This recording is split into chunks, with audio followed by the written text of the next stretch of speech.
Ethiopia is a country at war. As the conflict with Eritrea intensifies, 8 million people are starving to death. And yet both countries have spent millions on arms. Tonight on Special Assignment, we visit Ethiopia to investigate the arms race in the Horn of Africa.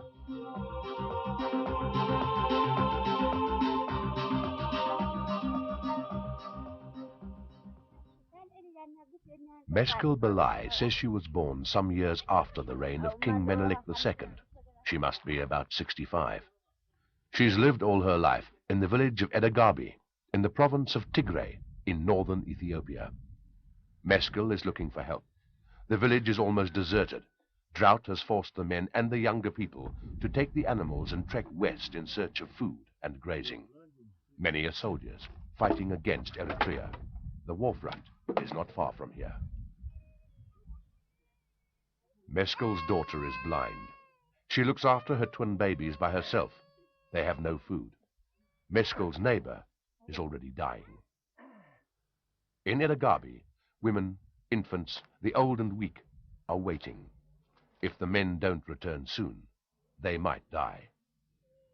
This area is Ethiopia's breadbasket, but 3 years of drought and 2 years of war with Ethiopia have devastated the lives of many Tigrayans.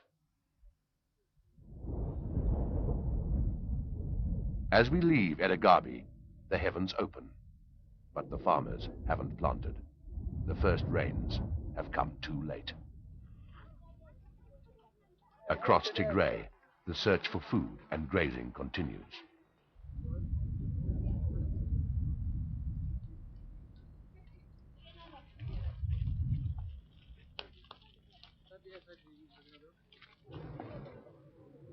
Not far from the village of Edagabi is Aksum. Granite obelisks over 1,000 years old guard Ethiopia's most ancient and holy city.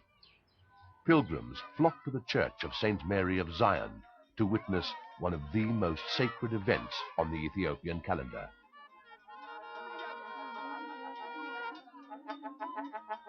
Legend has it that the Ark of the Covenant is kept here. The Ark contains the tablets of law God gave to Moses.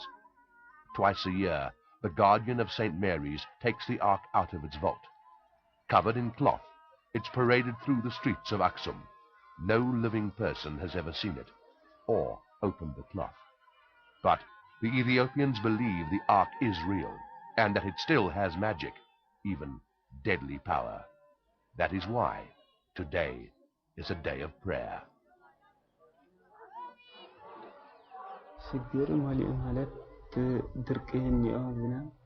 ኮይናት ካብ ዝኾን ድርቂ ማለት ኮይናት ድማ ህዝቡ ስለ ዝኸናኡ ማለት ህዝቢ ሰላም እዩ ዝደሊ ነይሩ ግን ተሸግሩ ሰብ ሃገሩ ከይወረር ስለ ዝኸደ ድማ ብጣዕሚ ወሽግር ነይሩ ማለት ናኡ ስለ ዝኸደ Aksum is on the front line with Eritrea.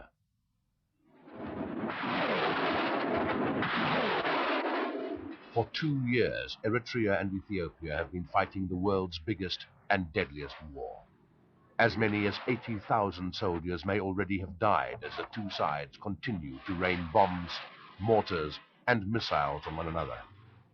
When we were there, the Ethiopian army was preparing for battle.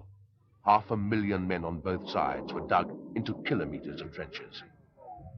And yet, as Ethiopia musters its arsenal of high-tech weapons against Eritrea, 8 million of its people face famine. Over the past 2 years, the country has spent billions on the war. Ethiopia is not only at war with its neighbor, but also with itself. The Ethiopian people are tired of war, are tired of starvation, are tired of relief assistance, are tired of this indignity.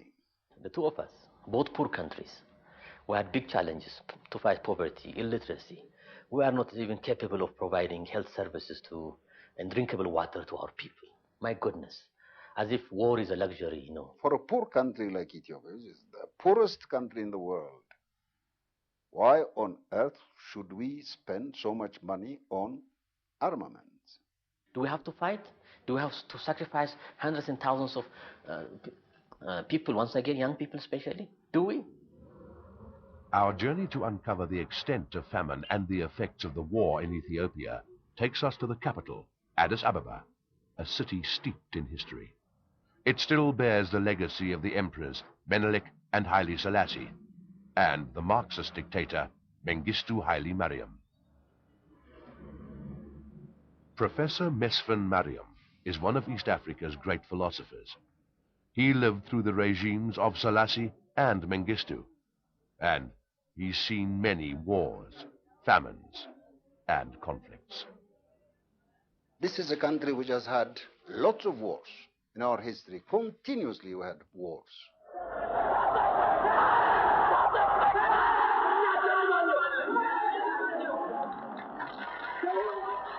Only 9 years ago, Ethiopians managed to rid themselves of one of Africa's most notorious dictators, Colonel Mengistu Haile Mariam. For more than 15 years, he ruled Ethiopia, crushing any opposition through fear and repression. His rule became known as the Red Terror.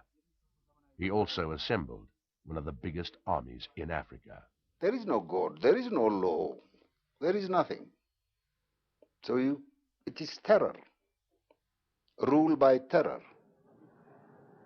Dr. Brook Hailu is one of the country's foremost political scientists, a powerful figure in Ethiopian society. You could hear gunshots, etc., and bodies all over. So it's really a pity.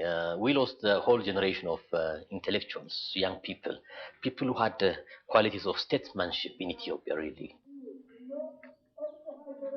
In 1991, Eritrean and Ethiopian resistance fighters together defeated Mengistu. For centuries, Eritrea was part of Ethiopia. In 1993, Eritrea became independent. Ethiopia itself got a new government. For 5 years, the two countries were close allies, but in May 1998, the Eritrean army invaded Ethiopia and occupied the Badme plain, claiming it belonged to them. What started as a border dispute has escalated into the world's bloodiest conflict. At this very moment, a ferocious battle is raging here. Thousands of soldiers have been killed in the past 10 days. Still, I do not see why there should be a war. We live in a world where there are some possibilities for international intervention. Nobody could thought that war could come from Eritrea. Maybe from other neighboring countries, yes, but not from Eritrea. I mean, look, we are brothers. I mean, Eritrea is an artificial creation. It took me many, many days to believe that my friends had actually betrayed us, that we were occupied, our land was occupied by Eritreans. The war makes no sense. Two nations, until recently friends and allies, are now bitter enemies, shedding blood over a piece of land. They speak the same language and share the same religion and culture. It is really shameful, not only for this generation, but for the coming generation. It will be very shameful that the two sisters, the brothers, are killing because of the snatch of peace land. For me, it's very tragic. Our social problems are very big, like mountains. In 1887, Emperor Menelik II built a new Ethiopian capital. He called it the New Flower, Addis Ababa. But the Addis of today carries little resemblance to the 19th century city of palaces and temples. The destitute and jobless flock to the capital. The Ethiopian nation of 60 million is one of the poorest on earth. Even without moving in Addis, you know where famine has started. If you go down Churchill Road and out here, you will see many Tigray women, mostly women, with small children. They have come all the way from Tigray here, running away from famine. Sometimes I am crying. Sometimes, I cannot move because it was not a scene of Addis in the old days. We are a people now within the last 20 years or so who have lost our pride. We lost everything. We lost our common sense. We lost our understanding. We lost our culture. We lost our spiritual power. Several rounds of peace talks between Ethiopia and Eritrea have broken down. Eritrea refuses to leave the Ethiopian land it occupies. Ethiopia says it won't agree to a ceasefire unless Eritrea withdraws. If they come back to their senses and say, well, okay, this didn't work, let's just evacuate the area, fine. But if they don't, they'll just have to pay the consequences. The very fact that we are poor or empty-handed, the very fact that we are faced with famine does not mean that we must concede or totally, turn around and not fighting for our sovereignty rights. If they refuse to leave our land, then we'll do it by force. There's no other way. It's very sad. We could have built thousands more, hundreds of clinics, roads, thousands of kilometers, but we are using it for destructive purposes. That's the saddest part of it. On the 12th of May, an Ethiopian army of at least 100,000 men attacked the Eritreans in their trenches along Badme and other war fronts. It's the bloodiest battle in the 2-year-long war between the two countries. Ethiopia has already pushed deep into Eritrea. Ethiopia attacked shortly after the latest rounds of peace talks broke down. For the past 2 years, both Eritrea and Ethiopia have acquired some of the most sophisticated weapons available. Analysts talk of an arms race between two of the poorest countries in the world. Patrick Gilkes is one of the foremost experts on the Horn of Africa. He's written extensively on the subject. Neither country can really afford this kind of expenditure. It's something that they shouldn't be doing. It's out of control in the sense that it's an unnecessary war. And they have been investing on these modern war machinery, helicopters, jets, tanks, and so on. Both sides are acquiring tanks, acquiring armored cars, and when one side acquires an extra load of tanks, then the other hears about it fairly quickly and puts in an order somewhere else. It's really amazing how the leadership can justify this kind of expenditure. But at the same time, we go around the world begging for food, begging for this or that development assistance. The biggest items have been the aircraft. They've been buying high-tech stuff, new tech stuff there. The Ethiopians acquired 8 Sukhoi 27s in December 1998. The Eritreans acquired 8 MiG-29s at the same time. The republics of the former Soviet Union have become valuable markets for Ethiopian and Eritrean arms buyers. They have a surplus of arms that are relatively cheap. Russia is known to have sold to both countries. The packages for the MiG-29s and the Sukhoi 27s, which were both acquired in December 1998, has been largely put at about $120 to $150 million per side. Ethiopia has also acquired attack helicopters from former East Bloc countries and bought 100 tanks from Bulgaria. According to analysts, it might have spent about $400 million American dollars, or approximately 3,000 million rand on the war effort in the last year alone. One of the things that's interesting in this context is that both sides have had to pay cash up front. Nobody's been doing this on a long-term basis. I think it will destroy both societies. Destroy in the sense that already people are feeling the effects of the war. Eritrea certainly is hurting very badly economically, far more so than it admits. And the same certainly applies to Ethiopia, but Ethiopia is bigger. There may be about 400 to 500,000 soldiers on the Ethiopian side along the conflict area.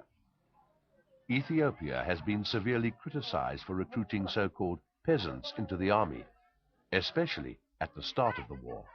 They recruited peasants, trained them for short periods of time, and then ran to the conflict area and drove them in masse. This Eritrean army video shows Ethiopian soldiers advancing on the Eritrean trenches at Tsorona in March last year. Eritrea says it killed thousands of Ethiopians. 2 weeks before this battle, Ethiopians had driven the Eritreans back. Neither side releases any casualty figures. How many of your soldiers have died in this war? I am sorry, but I cannot disclose numbers to you right now. How many of your soldiers have died in this war? Very few, comparative to the losses of the other side. They have suffered heavy casualties because they are the ones, you know, who have had more soldiers at Badme than we did. Our losses have always been minimal. Yes, figures have been coming out and people have been speculating, but they have been wrong all the time. People are suggesting that something like 35,000 have been lost on each side, so a total of, say, 70,000 wounded will be as more, if not more, again. That figure is now much higher. Pictures released by the Ethiopian authorities indicate that the Eritreans were humiliated in the latest offensive. Many more have died in the past 10 days. We have an army sitting on our territory. What choice do you have? It could be resolved by peaceful means. There is no reason why we should sacrifice people in a senseless conflict like this one. It's senseless and mad that he did that, but it's not senseless and mad that we're defending ourselves. Madness is a symptom of aggressors. Greed, which makes any battle senseless. The Ethiopian government claims that the war and the famine are not related. Is it true? And what is the effect of the war on the lives of ordinary Ethiopians? To see the effects of the war, we headed for the province of Tigray, in the northeast of the country. This is the front line with Eritrea. It's a land steeped in history and legends, the cradle of religion in Ethiopia. It's famous for its rock-hewn churches. Caravans of camels carry blocks of salt from the Danakil Desert in the east to the salt markets in the west. In Tigray, we met up again with Netzanet Asfar, a member of parliament of the ruling Ethiopian People's Revolutionary Democratic Front. We're sitting at a place called the Temple of the Moon. This is a structure which is believed to have been a temple around 1200 BC. We are custodians of one of Africa's greatest civilizations. That's why I'm proud of it. With Netzanet Asfar as our guide, we traveled across Tigray. For months, the area has been closed to all foreign journalists as the Ethiopian army prepared for battle. Thousands of troops, tanks, and cannons were moving to the front. We were not allowed to film them. I never for 1 minute worry about losing because I know we can't lose. It's impossible to lose. Tigray has borne the brunt of the war. Many towns, factories, and military installations have been attacked and bombed. In June last year, an Eritrean cluster bomb hit a school in the Tigrayan capital of Mekelle. More than 50 children and adults were killed. The whole of Ethiopia rose up in arms and said, we're going. The Eritrean miscalculation was very, very obvious in this. They thought that if you hit Tigray, the whole of Ethiopia will crumble. A hill not far from the Badme front. A song for Eritrean President Isaias Afwerki. Isaias, you're a thief. The vultures are picking your bones, they sing.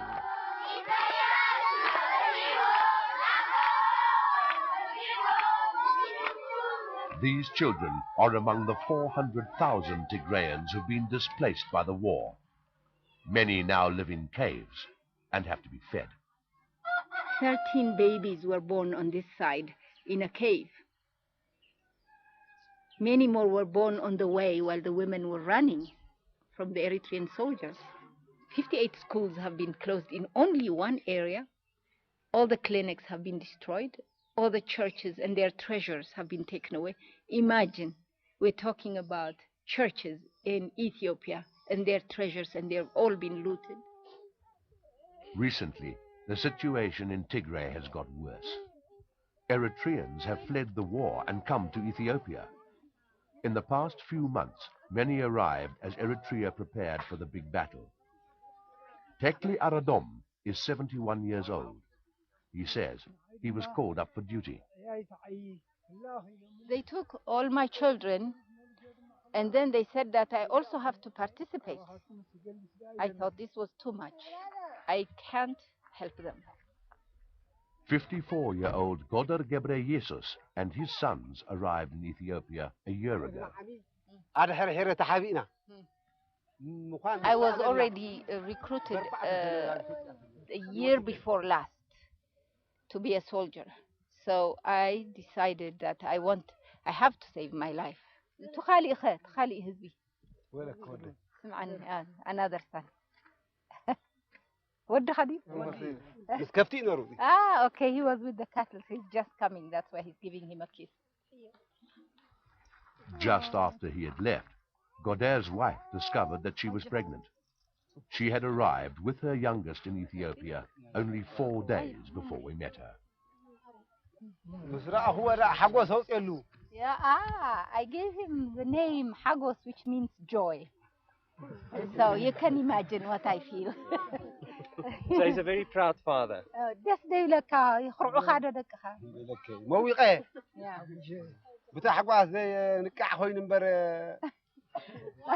I would have flown if I had, you don't suddenly grow wings when you're happy. Had it been so, I would have been floating, he said, when I saw my family together again. Hundreds of Eritrean army deserters and young recruits have recently arrived in Ethiopia. His name is Abrahalle. He's 17. I was a soldier of the Eritrean army. We were 4 in the family, and they took 3 of them, and they never came back, and I was the only one left. So I just came to save my life. They have made homes empty. 4 of my brothers are already in the trenches. I was the 5th. I have saved myself. Tigray is hundreds of kilometers away from the famine-stricken south and southeast Ethiopia. And while the world's attention has been focused on those areas, another famine is developing in Tigray itself. It seems to me that the small rains have failed anyway. The big rains are supposed to come in June. If they don't, the famine that's starting will be very intense. The proportion of able-bodied peasants has decreased significantly. The war has meant that people couldn't produce food. Who finances all of this? Ethiopian peasants and the Ethiopian people incessantly. We would have built schools and clinics instead of spending money on fighting, He has to pay all sorts of contributions. He has to sell more for that, and then starve. 130,000 people live in the Edagarbi region in central Tigray. Half of the people need food. 12,000 have already left their land to look for grazing or work. Meskil Belai, her daughter, and her grandchildren are kept alive only by the handouts of others. The administrator of the area says some people have already died.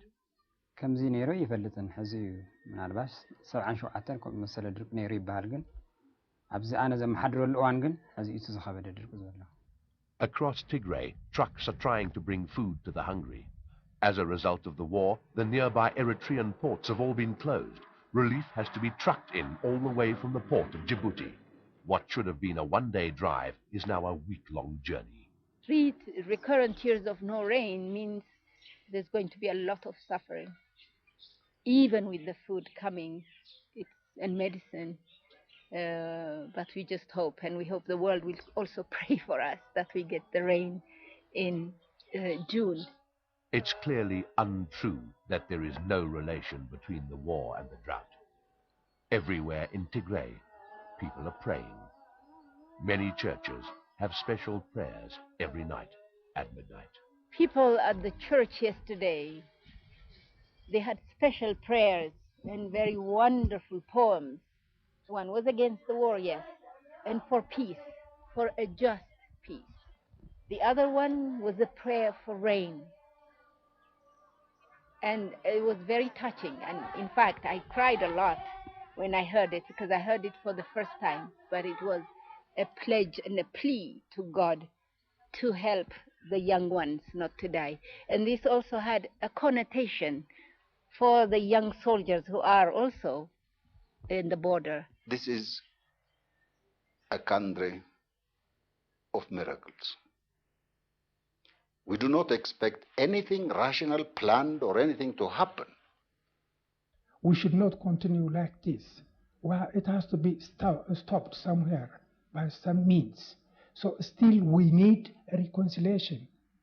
Still we need understanding each other. And maybe, and I have seen in my own life many such miracles.